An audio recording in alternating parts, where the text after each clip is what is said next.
On this week's episode of the Best of Johnston County podcast, our guest is Maureen McGuinness, the president of the Triangle East Chamber of Commerce in Smithfield, North Carolina. We talked to Maureen about growing up in New York and how she used to work as the manager of a cemetery as part of working for the Catholic Church, how she got into chamber work in New York, and why she came to North Carolina to take over the Triangle East Chamber of Commerce.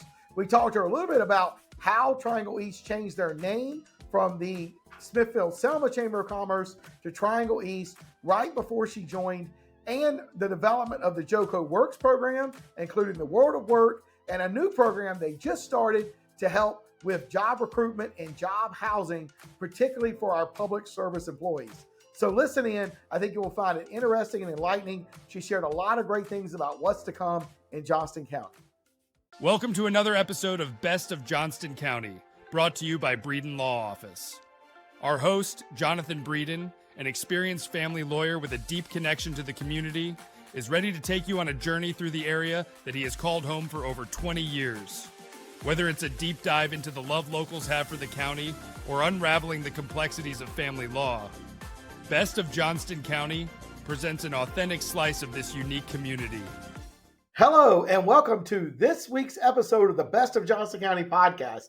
I'm your host, Jonathan Breeden. And on today's episode, we have the president of the Triangle East Chamber of Commerce, Maureen McGuinness, here to talk to her a little bit about her journey to Johnston County. She spent a lot of time growing up in New York, her getting into chamber work sort of as a second career after a previous career, and some of the great things that she and the Triangle East Chamber of Commerce are doing to try to spur job growth and provide housing for workers here in Johnston County. But before we get to that, I'd like you to like, follow, subscribe to this podcast, wherever you're seeing it, whether it be on Apple, Spotify, YouTube, LinkedIn, TikTok, X, or any of the other social media channels of the Best Johnston County podcast. The Best Johnston County podcast comes out every single Monday and has now for well over 20 months. And so go back and listen to some of the previous episodes. We've had almost most of the county commissioners, then candidate, now Congressman Brad Knott, Representative Donna White, we had County Manager Rick Hester. We've had a lot of great guests, small business owners, Tim Sims, local dentist, Donald O'Meara, local realtor. So go back and listen to those. If you love Johnston County as much as I love Johnston County, this is the podcast for you. Welcome, Maureen. Thank you. Thanks for having me. Hey, no problem. I'm glad we've been talking about trying to get this set up for a few months now, and I'm glad I was able to talk you into it. So state your name and what you do. We'll start with the basics. All right. My name is Maureen McGuinness, and I'm president and CEO of the Triangle East Chamber of Commerce. All right. And you've been in that role for how long? 3 years. 3 years. Golly, time flies. Yes, it does. I mean, it really does. I mean, all of this stuff. I thought you were going to say 18 months. Really, I did. Like, it's like I feel like I just met you. So, well, cool. I guess you've been at the same intersection for 25 years, and you've been a member of that chamber for probably about that long, So anyway, well, that's cool. So tell us a little bit about, I guess we'll get to how you got to Johnston County, but I mean, where did you grow up and that kind of stuff? So I'm originally from Cleveland, Ohio. I'm sitting here in Cleveland area of Johnston County, but I'm from Cleveland, Ohio. Then I lived outside of New Haven, Connecticut, but most of my time was spent in upstate New York in an area called Schenectady. And that's where I raised my kids. I worked in various positions for the Catholic Church. The last position that I had was managing 6 cemeteries. And I really did enjoy that. It was ministry, all of the work I did was ministry. And I worked for the Catholic newspaper. I worked for the Catholic school office, director of development. And then I did the cemetery work, which I really enjoyed. But it was a 24/7 job. And I was a single mom to 2 kids. And one Christmas, I got a call, hey, we need you to come down. There's been an accident in the cemetery. And I was like, I can't keep doing this 24/7 with my kids. A good friend of mine said, hey, I could really see you working for a Chamber of Commerce. And I was like, That same week, the PR company that we used at the cemetery, the point of contact there was on the board of a Chamber of Commerce. And she said, hey, we've got an opening coming up. I think you'd be a good fit. And everything just aligned. And I went to become the business development person at that chamber, eventually became their economic development director. And after that, I became president of another chamber. And then from there, I came on down here. Oh, my goodness. So did you know what a Chamber of Commerce did when they said you would be good at chamber work? Yes. So I grew up, my dad had a small business, so we all always worked for my dad. So I knew but there were different things growing up that our chamber had put on in Schenectady. So I knew about that. And then my former husband and I had a business and we got our health insurance through the chamber. My former husband did a lot of networking to get work through the chamber. So I knew what a chamber did. That's cool. Yeah, I mean, I'm from Laurinburg, North Carolina, and my dad was a CPA, small business there, and he was a member of the Scotland County Chamber, the Laurinburg or Scotland County Chamber of Commerce down there, and they would give you the stickers, and they would. Back then people would put the stickers on the doors, and he would put all the years, and he's been in the same office for 40 something years. He's been a member of the chamber for 40 something years. But the best part was that chamber did the Christmas parade. Uh-huh. And so I grew up knowing that the chamber brought Santa Claus to town so that we could have the Christmas parade every year. And, I've been involved in lots of the chambers in the area. I was the Santa Claus at the Clayton Christmas Parade for many years when Sally Slinwine was in charge of that. If you met Sally, she left the Clayton Chamber many years ago, but she's still in the community. She was great. And of course we had the Greater Cleveland Chamber of Commerce out here. And I was one of the very first members of that with Deidre Jersey and Don Wells. And unfortunately with COVID, that ended up not working out, but it was nice enough that the Triangle East Chamber sort of took us in, this was before you got there, and honored those memberships and started to do stuff out here, which I've always appreciated Mike for doing that. He was who you replaced. So anyway, we did have a Cleveland Chamber for a long time, and I really enjoyed it. I was on the board and all that stuff. I think it's great. It gave us a sense of community here. Right. You know what I mean? And I know you've tried to do that. I know they changed the name to Smithfield from Smithfield Chamber to Triangle. Well, it was for Smithfield, wasn't it? It was Smithfield-Selma. Smithfield-Selma, right? Yeah, chamber, and then it became Triangle East. Right. Now that was before you got there. Do you know why that happened? So there was a long process before that happened, and we served 9 communities. So they felt that the name didn't really reflect the communities that were being served. One of the interesting stories that I learned, once the name was changed, the chamber got a call from the Wall Street Journal wanting to do a story on the chamber and Johnston County. That wouldn't have happened if it was still Smithfield-Selma. And some of the businesses that are part of the chamber, once they started saying, well, we're part of Triangle East, some of the work that they were trying to do, they were able to utilize that marketing outside of North Carolina. And people were like, oh, now I know where you are. You're east of the Triangle. Because saying Johnston County didn't mean anything if you're trying to do business outside of North Carolina. But I was not a part of that whole process. It was more than a year of talking to members, studying, working to come up with what would be the best name that represents all of the communities that we serve. Yeah, and what are those communities? Because I know you're doing Cleveland, I think Princeton, like I don't know all of them. I mean, I may be putting you on the spot. Yeah, Andy's the one who's really great at doing all of them. I need a cheat sheet to do them. So we have Princeton, Wilson's Mills, Selma, Kenley, Smithfield, Micro, Cleveland, Archer Lodge, Pine Level, Flowers.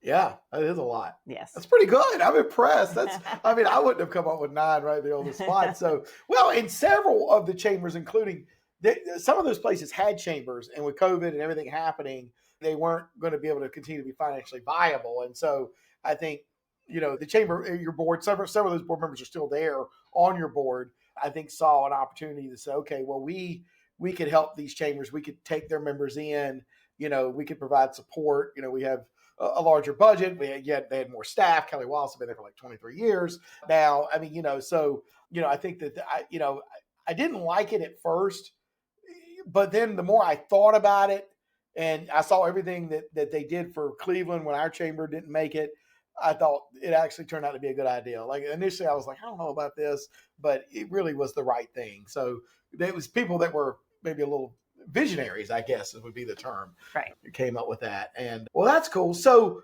how long did you chamber work before you came to Johnston County? 10 years. 10 years. Okay. Yes. All right. And so what attracted you to apply for this job with Triangle East?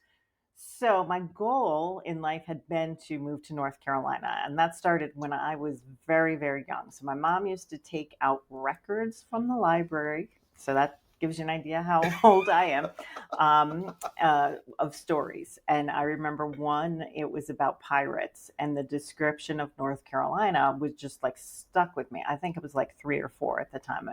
And that was the first time I was like, North Carolina, huh? And then when I was in 3rd grade in Connecticut, we studied a family traveling from Connecticut all the way down to Florida. And we studied each state along the way.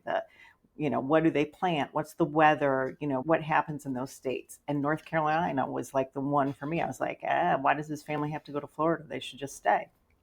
Then in high school, UNC basketball was really rocking it.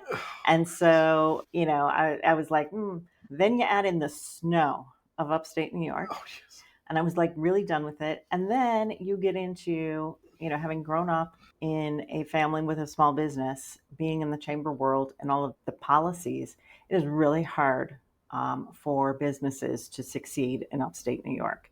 It's hard for any business to succeed in New York.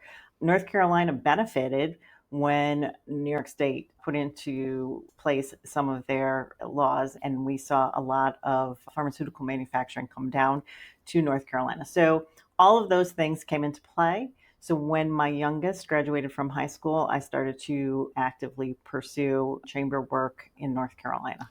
Oh, how about that? Okay. Well, that's cool. That's cool.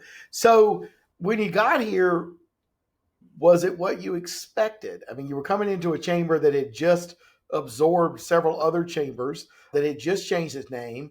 Its leader left somewhat abruptly. So what did you find, and what did you decide you needed to do first? So the first thing I had to do was listen. I mean, I just had to go on a listening tour and just listen to members and hear from them. It's just not a good idea anytime any organization has a new leader to just jump in and make changes. And I think, as you spelled out, there had already been a lot of changes. Like, we changed the name, and that was hard on a lot of people.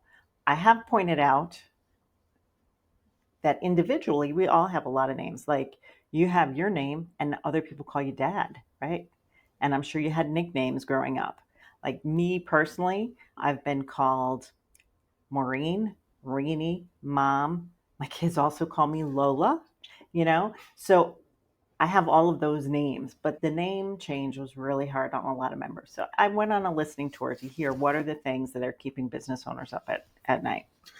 All right. Well, that was pretty smart. And so what are some of the services that the Triangle East Chamber, and I know we have a lot of good chambers here in Johnston County. We got Clayton, we got Four Oaks, we got Benson. I think we're down to just 4. We used to have like 7 or 8. Kenley still has a chamber. Kenley still has, Yep. Okay, good. All right. Yep. So I guess maybe we have 5. We used to have 8 or 9. But anyway, so what is a chamber, a 2025 chamber? We know chambers have changed a lot. What is Triangle East providing to business owners now? Okay, so one thing I want to say is, if you've seen one chamber, you've seen one chamber. So you can't say like, oh, the things that Triangle East Chamber is doing are the things that every chamber should be doing. Each chamber has to do something that works for their particular members. Some of the cool things, we have a tool called Size Up. It's available to anyone. You don't have to be a member. It's on our website, and it provides data to businesses or somebody who has an idea for a business to see if that business is viable. So this kind of data is usually behind a paywall or only available to big businesses. So it can help you write your business plan. It can tell you if your business is in the right size building.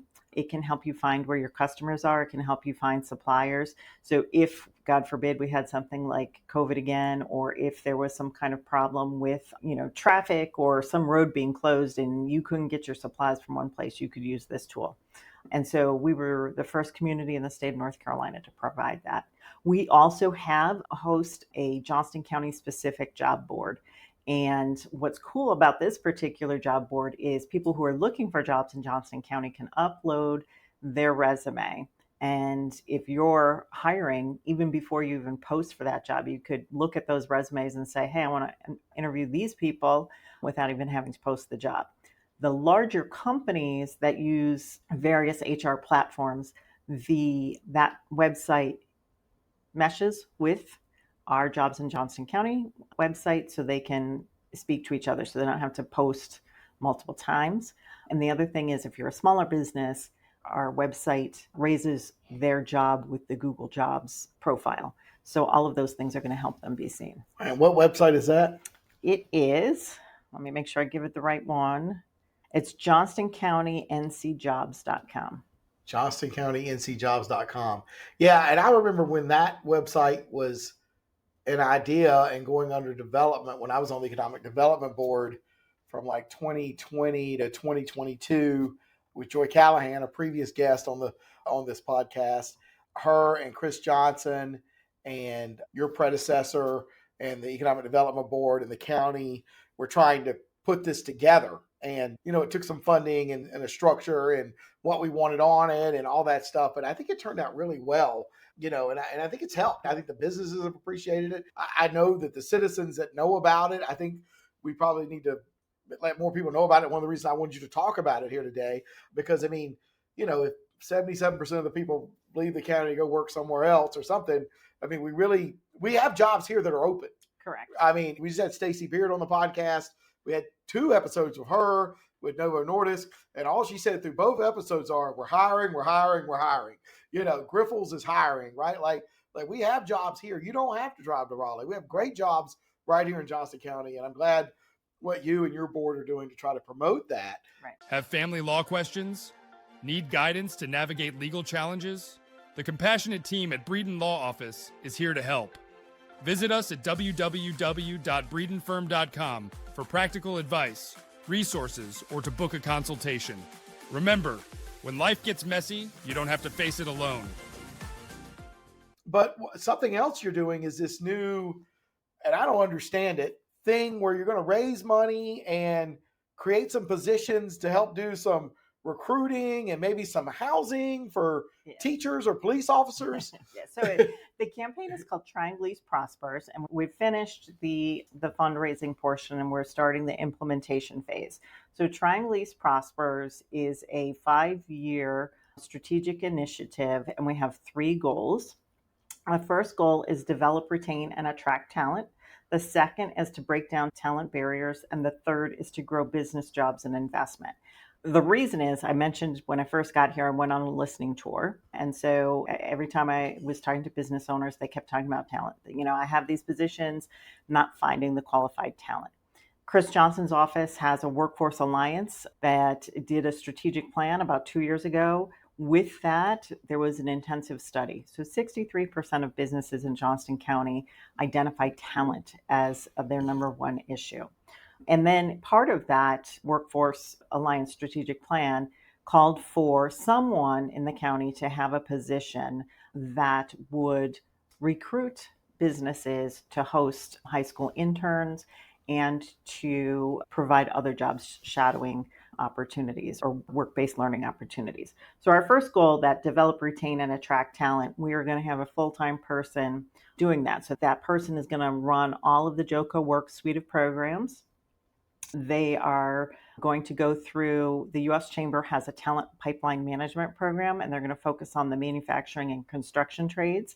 And then they're going to do that whole recruiting the businesses to see what are the benefits to them of hosting those high school interns.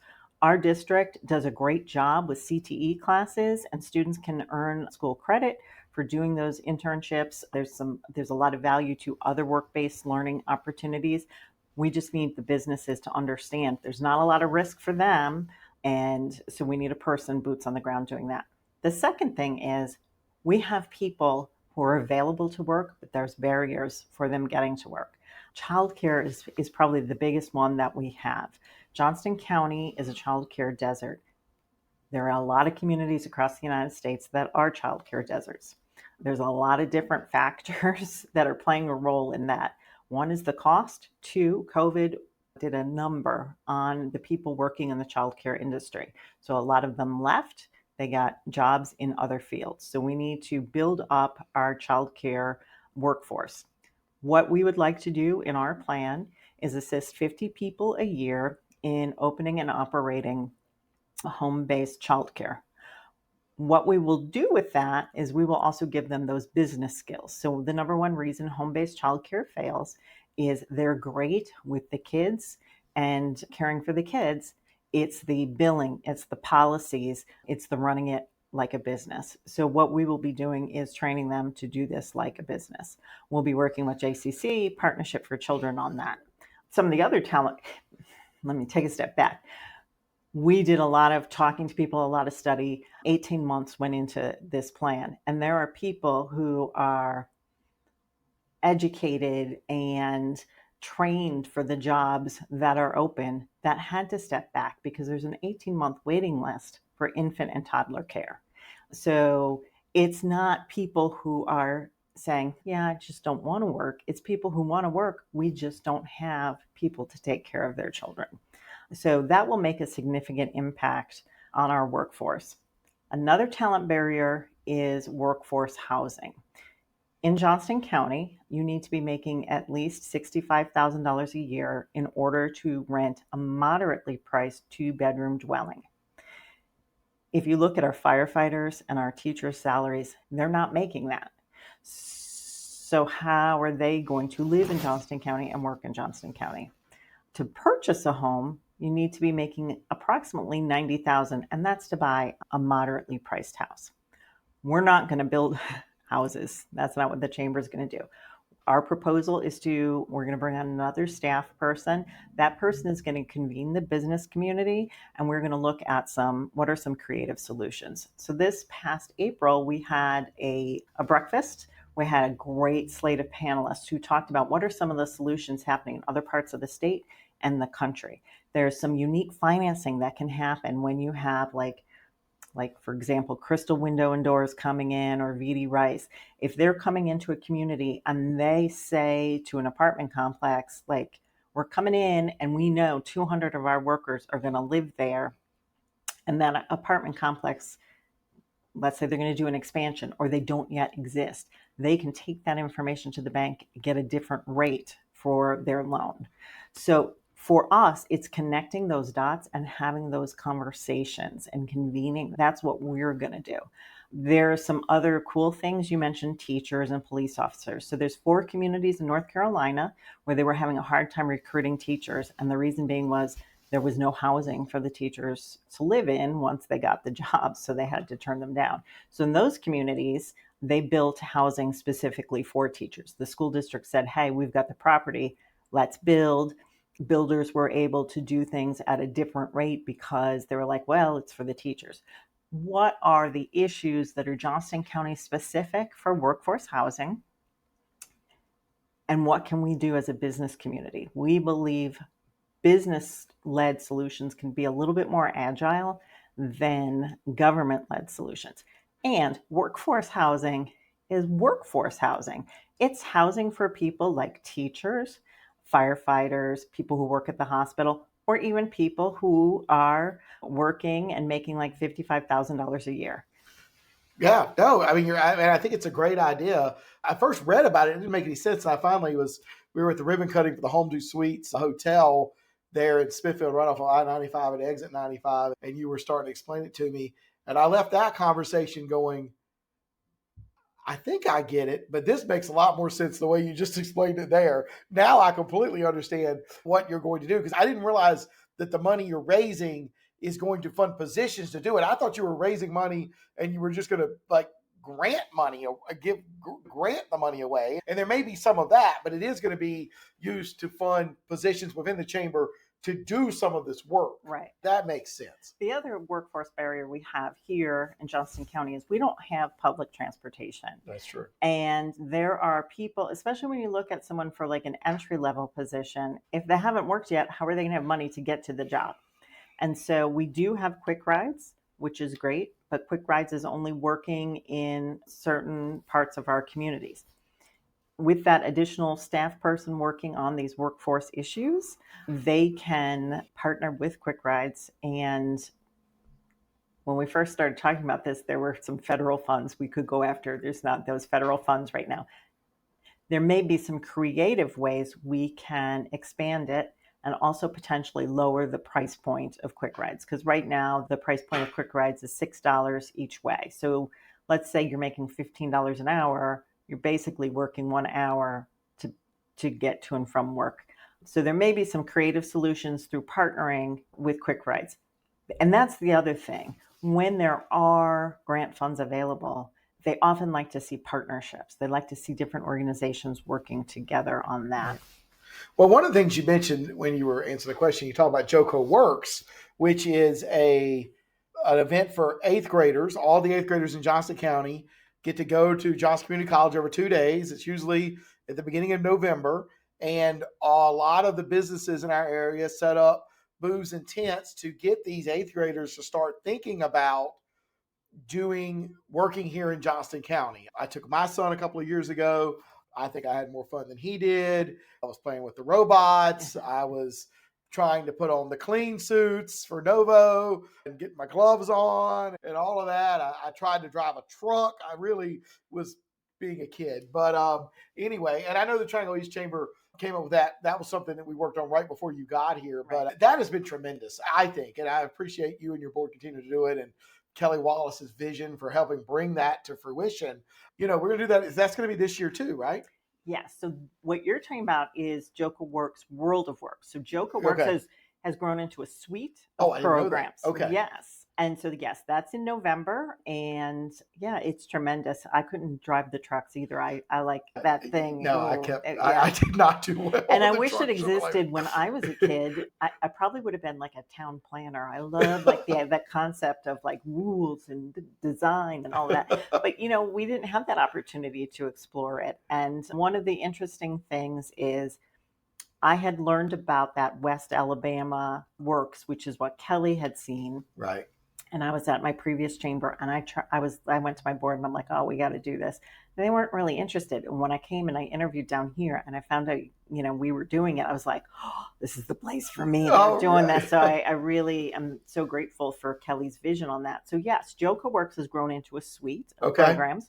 So we have the World of Works, which is our original program, and we are recruiting businesses right now. Yes. The event is in November, but you have to sign up now because there's a lot of logistics that we have to do to transform the community college parking lot into that World of Works. Okay. I like to compare it to like the Epcot of job exploration. It is really neat. Then we have JoCo Works Pro. JoCo Works Pro happens in February. It's a career conference for sophomores. And so sophomores get to come. We again have it at JCC. They're a fabulous partner on all of these programs. We have a keynote speaker, and then we have these breakout sessions. They learn about like why your digital footprint is important. They learn how to dress for an interview, how to do a handshake, why eye contact is important.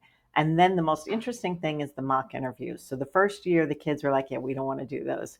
And then it turned out that was their favorite part. So students get to rotate and do 2 to 3 mock interviews. And that prepares them for the next step, which is JoCo Works Now. And Now stands for Navigating Opportunities at Work. And that's for 11th and 12th graders. And that is the internship opportunity. Oh, that's great. That's great. Yeah. I did not know it had grown into a sweet thing. I just thought when Kelly Wallace brought that video of what they were doing in West Alabama to the Economic Development Board when I was on it, I thought, man, are we really going to do this here? Yeah. Like, it was so cool. And then to actually get to go and see it and, play with all the stuff, I was having a blast. Like, I'm going to try to go every year, even though I'm not a kid. But, and it's open anyway. I mean, the 8th graders go, but any parent, homeschool, whatever, if you want to take your kids out there, there's firefighters, there's EMS, there's EMT, Novo, Griffles, the sheriff's department, a couple police departments, truck driver training school. These are just ones I remember from 2 years ago when I was there. There hospital. Was Wildlife Resources, I think, was there. The hospital. It really was. Well, we have 40 different businesses present. Things that have changed since the beginning. We now have this passport that the students have. And if they have a full passport at the end of the day, they get entered for prizes. In order to get their passport stamped, they have to ask a good question of the business. And it can't be like, hey, what do you make? And like, as far as salary goes, it has to be, something about the work or what they're doing. We had our fiber companies last year having the kids splice. We had some of our construction companies. This was really cool. They built dog houses. And then those dog houses were raffled off to benefit Habitat for Humanity. We had a painting company, had the kids painting. Oh, man, so it was really, really cool stuff. Oh, that's awesome. That's awesome. Yeah, no, it's really neat, and I think it's great that we have that, and because we're starting to let parents and children know about the jobs we have here in Johnston County. It's one of the reasons I do this podcast. It's one of the reasons why you're the president of the chamber. We're trying to let people know that you do not have to drive to Raleigh. We have jobs. We're getting more jobs. Our employers need the talent that we have. We're going to keep growing. But, we're only going to, these businesses are only going to grow as far as the talent will allow them to grow. And I'm no different than any of these other businesses. I need more talent here at my law firm. And so it is really neat. So I guess the last question, first we get to the last question, which is what you love most about Johnston County. What are ways people can reach out to you in the Triangle East Chamber? Well, they can come to our website, Okay. triangleeastchamber.com. They can give us a call, which I'm really bad about memorizing phone numbers. So let's hopefully see if I can find our phone number here. I know it starts with 919. It's 919-934-9166. They can give a call. They can ask for me. And then my email is super long because it's my name, and which is Maureen McGuinness, but McGuinness is spelled with every letter you could have. I know. I tried to put it in. It's McGuinness@triangleeastchamber.com. All right. Well, that's great. That's great. And the last question we'll ask everybody on this podcast, you've been here 3 years. What do you love most about Johnston County? I love small towns. And each small town in Johnston County is very unique. And just like a parent, I can't say, oh, that one's my favorite. I just really enjoy visiting each of the small towns, the coffee shops. And the thing that is so unique that I tell my sisters about all the time, I'm like, we have boutiques, to buy clothes. You don't have that in upstate New York. All you have are the stores at the mall. So when you can go to the clothes boutiques, that is something I can't do at home. When my daughters come to visit, we do that because that is a very unique experience. You go into that shop, the owner is happy to see you. You tell them, this is what I've got going on. Can you help me find, that? But, exploring the different small towns, eating in the restaurants, going to the coffee shop, just kind of relaxing. All of that is very, very unique. It's a very relaxed pace of life. Well, that's great. That's great. That's right. It is relaxed, right? You can have the hustle and bustle of Raleigh, or you can have the country small town feel of Johnston County. And so it's sort of the best of both worlds. Just got to drive a little bit. And the people are great too. Right. I mean, these are the best. Johnston County has the best people, no doubt about it. Well, we would like to thank Maureen McGuinness, the president of the Triangle East Chamber of Commerce, for being our guest on this week's episode of the Best of Johnston County podcast. We'll probably have to have her come back in the future and tell us a little bit more about what the chamber is doing in the development of these programs that she talked about. If you would be so kind as to follow, and subscribe to this podcast wherever you're seeing it, as we mentioned earlier, so you'll be aware of future episodes of the Best of Johnston County podcast. The Best of Johnston County podcast comes out every single Monday and has now for over 20 months. So please go back and listen to some of the previous episodes. And if you'd also be so kind to share this podcast on your social media channels and tag us on your Instagram stories, Best of Johnston County, and give us a 5-star review down below and tell us what you like about the Best of Johnston County podcast, and maybe any suggestions of future guests you'd like to see us invite onto this podcast. Until next time, I'm your host, Jonathan Breeden. That's the end of today's episode of Best of Johnston County, a show brought to you by the trusted team at Breeden Law Office. We thank you for joining us today, and we look forward to sharing more interesting facets of this community next week. Every story, every viewpoint adds another thread to the rich tapestry of Johnston County. If the legal aspects highlighted raise some questions, help is just around the corner at www.breedenfirm.com.